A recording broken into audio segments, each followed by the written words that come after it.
نبی کریم صلی اللہ علیہ وسلم اور آپ کے صحابہ کرام کا دنیا سے بے رغبتی اختیار کرنا اور دنیا کو استعمال کیے بغیر اس دنیا سے چلے جانا۔ نبی کریم صلی اللہ علیہ وسلم کا زہد۔ حضرت ابن عباس رضی اللہ عنہما فرماتے ہیں کہ مجھے حضرت عمر بن خطاب رضی اللہ عنہ نے اپنا ایک قصہ سنایا اور فرمایا، میں ایک مرتبہ حضور اقدس صلی اللہ علیہ وسلم کی خدمت میں حاضر ہوا تو آپ چٹائی پر تشریف فرما تھے۔ میں اندر جا کر بیٹھ گیا تو میں نے دیکھا کہ آپ نے صرف لنگی باندھی ہوئی ہے اور اس کے علاوہ جسم پر اور کوئی کپڑا نہیں ہے۔ اس وجہ سے آپ کے جسم اطہر پر چٹائی کے نشانات پڑے ہوئے ہیں اور مٹھی بھر ایک سا جو اور کیکر کے پتے جو کھال لگنے کے کام آتے ہیں ایک کونے میں پڑے ہوئے ہیں اور ایک بغیر رگی ہوئی کھال لٹکی ہوئی ہے۔ اتنا کم سامان دیکھ کر میری آنکھوں میں بے اختیار آنسو آ گئے۔ حضور صلی اللہ علیہ وسلم نے مجھ سے فرمایا، کیوں روتے ہو اے ابن الخطاب؟ میں نے عرض کیا، اے اللہ کے نبی، میں کیوں نہ روؤں جبکہ میں دیکھ رہا ہوں کہ چٹائی کے نشانات آپ کے جسم اطہر پر پڑے ہوئے ہیں اور گھر کی کل کائنات یہ ہے جو مجھے نظر آ رہی ہے۔ ادھر کسریٰ اور قیصر تو پھلوں اور نہروں میں ہوں اور آپ اللہ کے نبی اور برگزیدہ بندے ہو کر آپ کی یہ حالت۔ آپ صلی اللہ علیہ وسلم نے فرمایا، اے ابن الخطاب، کیا تم اس بات پر راضی نہیں ہو کہ ہمارے لیے آخرت ہو اور ان کے لیے دنیا؟ اور حاکم نے اس روایت کو ان الفاظ کے ساتھ بیان کیا ہے کہ حضرت عمر رضی اللہ عنہ فرماتے ہیں، میں اجازت لے کر حضور اقدس صلی اللہ علیہ وسلم کی خدمت میں بالا خانے میں حاضر ہوا تو دیکھا کہ آپ ایک بوریے پر لیٹے ہوئے ہیں اور آپ کے جسم مبارک کا کچھ حصہ مٹی پر ہے اور آپ کے سرہانے ایک تکیہ ہے جس میں کھجور کی چھال بھری ہوئی ہے اور آپ کے سرہانے ایک بغیر رگی ہوئی کھال لٹکی ہوئی ہے اور ایک کونے میں کیکر کے پتے پڑے ہوئے ہیں۔ چنانچہ میں حضور صلی اللہ علیہ وسلم کو سلام کر کے بیٹھ گیا اور میں نے عرض کیا، آپ اللہ کے نبی اور اس کے خاص بندے اور آپ کا یہ حال، اور کسریٰ اور قیصر سونے کے تختوں پر اور ریشم اور دیباج کے بچھونے پر ہوں۔ آپ نے فرمایا، ان لوگوں کو طیبات اور اچھی چیزیں دنیا میں جلدی دے دی گئی ہیں اور یہ دنیا جلد ختم ہو جانے والی ہے اور ہمیں بعد میں آخرت میں طیبات اور اچھی چیزیں دی جائیں گی۔ حضرت ابن عباس رضی اللہ عنہما فرماتے ہیں، حضرت عمر رضی اللہ عنہ حضور اقدس صلی اللہ علیہ وسلم کی خدمت میں گئے تو دیکھا کہ حضور صلی اللہ علیہ وسلم ایک چٹائی پر لیٹے ہوئے ہیں جس کی وجہ سے آپ کے پہلو پر چٹائی کے نشانات پڑے ہوئے ہیں۔ تو حضرت عمر رضی اللہ عنہ نے کہا، یا رسول اللہ، اگر آپ اس سے زیادہ نرم بستر لے لیتے تو اچھا تھا۔ حضور صلی اللہ علیہ وسلم نے فرمایا، مجھے اس دنیا سے کیا واسطہ؟ میری اور دنیا کی مثال اس سوار کی سی ہے جو سخت گرم دن میں چلا، پھر اس نے تھوڑی دیر ایک درخت کے نیچے آرام کیا، پھر اس درخت کو چھوڑ کر چل دیا۔ حضرت عائشہ رضی اللہ عنہا فرماتی ہیں کہ ایک انصاری عورت میرے پاس آئی، اس نے حضور صلی اللہ علیہ وسلم کا بستر مبارک دیکھا کہ ایک چادر ہے جسے دوہرا کر کے بچھایا ہوا ہے، پھر وہ چلی گئی اور اس نے میرے پاس ایک بستر بھیجا جس کے اندر اون بھری ہوئی تھی۔ جب آپ صلی اللہ علیہ وسلم میرے پاس تشریف لائے تو اسے دیکھ کر فرمایا، اے عائشہ، یہ کیا ہے؟ میں نے کہا، یا رسول اللہ، فلاں انصاری عورت میرے پاس آئی تھی، اس نے آپ کا بستر دیکھا تھا، پھر اس نے واپس جا کر میرے پاس یہ بستر بھیجا ہے۔ آپ نے فرمایا، اے عائشہ، یہ واپس کر دو۔ اللہ کی قسم، اگر میں چاہتا تو اللہ تبارک و تعالی میرے ساتھ سونے اور چاندی کے پہاڑ چلا دیتا۔ حضرت انس رضی اللہ عنہ فرماتے ہیں کہ حضور صلی اللہ علیہ وسلم نے اون کا کپڑا پہنا اور پیوند والا جوتا استعمال فرمایا اور کھردرے ٹاٹ کے کپڑے پہنے اور بشی کھانا کھایا۔ حضرت حسن رحمۃ اللہ علیہ سے پوچھا گیا کہ بشی کھانا کون سا ہوتا ہے؟ انہوں نے بتایا کہ موٹے پیسے ہوئے جو جنہیں حضور صلی اللہ علیہ وسلم پانی کے گھونٹ کے ذریعے ہی نگلا کرتے تھے۔ حضرت ام ایمن رضی اللہ عنہا فرماتی ہیں، میں نے آٹا چھان کر اس کی حضور اقدس صلی اللہ علیہ وسلم کے لیے ایک چپاتی پکائی اور حضور اقدس صلی اللہ علیہ وسلم کی خدمت میں پیش کی۔ حضور نے پوچھا، یہ کیا ہے؟ میں نے کہا، یہ کھانے کی ایک قسم ہے جسے ہم اپنے علاقے حبشے میں پکایا کرتے ہیں، تو میرا دل چاہا کہ میں اس میں سے آپ کے لیے ایک چپاتی بناؤں۔ حضور صلی اللہ علیہ وسلم نے فرمایا، نہیں، چھان بورے کو اسی آٹے میں واپس ملا کر گوندھو اور اس میں سے میرے لیے روٹی بناؤ۔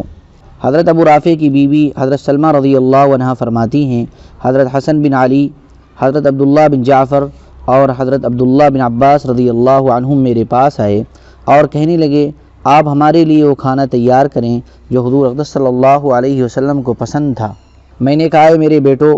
میں پکا تو دوں گی لیکن آج تمہیں وہ کھانا اچھا نہیں لگے گا۔ خیر، تم لوگوں کا اصرار ہے تو میں پکا دیتی ہوں۔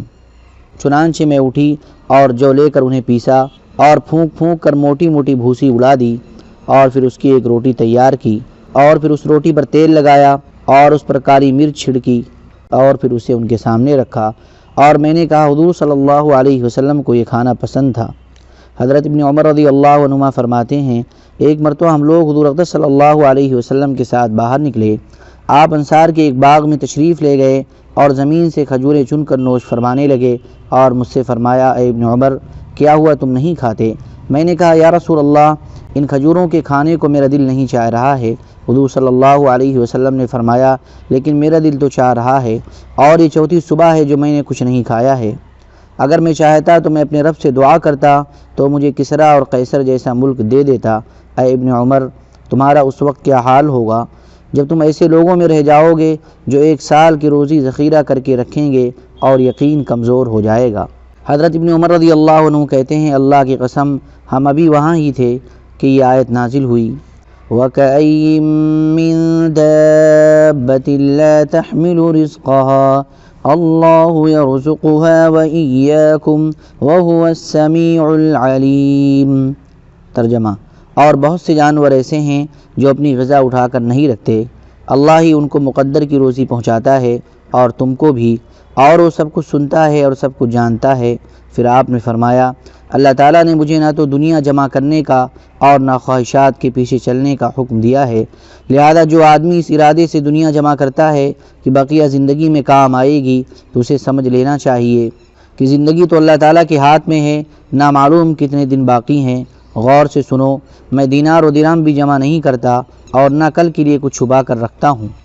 حضرت عائشہ رضی اللہ عنہ فرماتی ہیں، حضور اقدس صلی اللہ علیہ وسلم کی خدمت میں ایک پیالہ لایا گیا جس میں دودھ اور شہد تھا، تو حضور صلی اللہ علیہ وسلم نے فرمایا، پینے کی دو چیزوں کو ایک بنا دیا اور ایک پیالے میں دو سالن جمع کر دیے، یعنی دودھ اور شہد میں سے ہر ایک پینے اور سالن کے کام آ سکتا ہے، مجھے اس کی ضرورت نہیں ہے۔ غور سے سنو، میں یہ نہیں کہتا کہ یہ حرام ہے، لیکن میں یہ پسند نہیں کرتا کہ اللہ تعالیٰ مجھ سے قیامت کے دن ضرورت سے زائد چیزوں کے بارے میں پوچھے۔ میں تو اللہ کے لیے تواضع اختیار کرتا ہوں،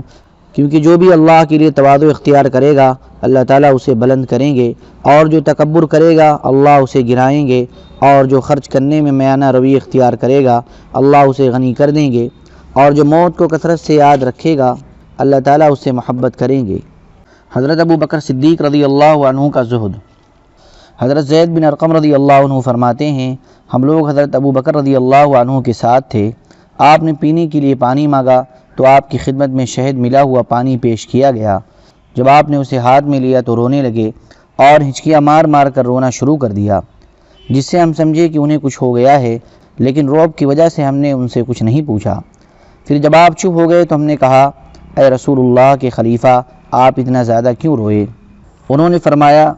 شہد ملا ہوا پانی دیکھ کر مجھے ایک واقعہ یاد آ گیا تھا، اس کی وجہ سے رویا تھا، اور وہ واقعہ یہ ہے کہ میں ایک مرتبہ حضور صلی اللہ علیہ وسلم کے ساتھ تھا، اتنے میں نے دیکھا کہ حضور صلی اللہ علیہ وسلم کسی چیز کو اپنے سے دور کر رہے ہیں، لیکن مجھے کوئی چیز نظر نہیں آ رہی تھی۔ میں نے عرض کیا، یا رسول اللہ یہ کیا چیز ہے جسے آپ دور کر رہے ہیں؟ مجھے تو کوئی چیز نظر نہیں آ رہی ہے۔ آپ صلی اللہ علیہ وسلم نے ارشاد فرمایا، دنیا میری طرف بڑھی تو میں نے اس سے کہا دور ہو جا، تو اس نے کہا آپ تو مجھے لینے والے نہیں ہیں، یعنی یہ تو مجھے یقین ہے کہ آپ مجھے نہیں لیں گے، میں ویسے ہی زور لگا رہی ہوں۔ حضرت ابو بکر رضی اللہ عنہ نے فرمایا، اس واقعے کے یاد آنے سے میں رویا تھا اور شہد ملا ہوا پانی پینا میرے لیے مشکل ہو گیا، اور مجھے ڈر لگا کہ اسے پی کر کہیں میں حضور صلی اللہ علیہ وسلم کے طریقے سے ہٹ نہ جاؤں اور دنیا مجھ سے چمٹ نہ جائے۔ حضرت زید بن ارقم رضی اللہ عنہ فرماتے ہیں، ایک مرتبہ حضرت ابو بکر رضی اللہ عنہ نے پینے کے لیے پانی مانگا تو ان کی خدمت میں ایک برتن لایا گیا جس میں شہد اور پانی تھا۔ جب اسے اپنے منہ کے قریب لے گئے تو رو پڑے اور اتنا روئے کہ آس پاس والے بھی رونے لگ گئے۔ آخر وہ تو خاموش ہو گئے لیکن آس پاس والے خاموش نہ ہو سکے۔ پھر اسے دوبارہ منہ کے قریب لے گئے تو پھر رونے لگے اور اتنا زیادہ روئے کہ ان سے رونے کا سبب پوچھنے کی کسی میں ہمت نہ ہوئی۔ آخر جب ان کی طبیعت ہلکی ہو گئی اور انہوں نے اپنا منہ پوچھا تو لوگوں نے ان سے پوچھا، آپ اتنا زیادہ کیوں روئے؟ اس کے بعد پچھلی حدیث جیسا مضمون ذکر کیا ہے، اور اس میں یہ بھی ہے کہ حضور صلی اللہ علیہ وسلم کے دور کرنے سے دنیا ایک طرف کو ہو کر کہنے لگی، اللہ کی قسم اگر آپ میرے ہاتھ سے چھوٹ گئے ہیں تو کوئی بات نہیں، آپ کے بعد والے میرے ہاتھ سے نہیں چھوٹ سکیں گے۔ حضرت عائشہ رضی اللہ عنہ فرماتی ہیں، حضرت ابو بکر رضی اللہ عنہ نے انتقال پر کوئی دینار و درہم ترکے میں نہ چھوڑا، بلکہ انہوں نے تو انتقال سے پہلے ہی اپنا سارا مال بیت المال میں جمع کرا دیا تھا۔ حضرت عروہ رضی اللہ عنہ فرماتے ہیں حضرت ابو بکر رضی اللہ عنہ نے خلیفہ بننے کے بعد اپنا تمام دینار و درہم بیت المال میں جمع کرا دیے تھے، اور فرمایا میں اپنے اس مال سے تجارت کیا کرتا تھا اور روزی تلاش کیا کرتا تھا، اب مسلمانوں کا خلیفہ بن جانے کی وجہ سے تجارت کی اور طلب معاش کی فرصت نہ رہی۔ حضرت عطا بن صائب رحمۃ اللہ علیہ کہتے ہیں جب مسلمان حضرت ابو بکر رضی اللہ عنہ سے بیعت ہو گئے تو حسب معمول صبح کو بازو پر چادریں ڈال کر بازار جانے لگے۔ ان سے حضرت عمر رضی اللہ عنہ نے پوچھا کہاں کا ارادہ ہے؟ فرمایا بازار جا رہا ہوں۔ حضرت عمر رضی اللہ عنہ نے عرض کیا آپ پر خلافت کی وجہ سے مسلمانوں کی ذمہ داری آ چکی ہے، اس کا کیا کریں گے؟ فرمایا پھر اہل و عیال کو کہاں سے کھلاؤں؟ حضرت عمر رضی اللہ عنہ نے عرض کیا حضرت ابو عبیدہ رضی اللہ عنہ کے پاس چلیں، وہ آپ کے لیے بیت المال میں سے کچھ مقرر کر دیں گے۔ دونوں حضرات ان کے پاس تشریف لے گئے تو انہوں نے ایک مہاجری کو اوسطاً جو ملتا تھا نہ کم نہ زیادہ وہ مقرر کر دیا، اور یہ بھی طے کیا کہ ایک جوڑا سردی میں ملا کرے گا اور ایک گرمی میں، لیکن پرانا جوڑا واپس کریں گے تو نیا ملے گا، اور روزانہ آدھی بکری کا گوشت ملے گا جس میں سری، کلیجی، دل، گردے وغیرہ نہیں ہوں گے۔ حضرت حمید بن ہلال رحمۃ اللہ علیہ کہتے ہیں جب حضرت ابو بکر رضی اللہ عنہ خلیفہ بنائے گئے تو حضور صلی اللہ علیہ وسلم کے صحابہ نے کہا رسول اللہ کے خلیفہ کے لیے اتنا وظیفہ مقرر کر دو جو ان کے لیے کافی ہو۔ چنانچہ مقرر کرنے والوں نے کہا ہاں ٹھیک ہے، ایک تو ان کو بیت المال سے پہننے کے لیے 2 چادریں ملا کریں گی، جب وہ پرانی ہو جایا کریں تو انہیں واپس کر کے ان جیسی اور 2 نئی چادریں لے لیا کریں، اور دوسرے سفر کے لیے ان کو سواری ملا کرے گی، اور تیسرے خلیفہ بننے سے پہلے یہ اپنے گھر والوں کو جتنا خرچہ دیا کرتے تھے اتنا خرچہ ان کو ملا کرے گا۔ اس پر حضرت ابو بکر رضی اللہ عنہ نے فرمایا میں اس پر راضی ہوں۔ اللہم صلی علی سیدنا وعلی آل سیدنا وحبیبنا ومحبوبنا ومولانا محمد وبارک وسلم سبحان ربک رب العزة عما یصفون وسلام علی المرسلین والحمد للہ رب العالمین۔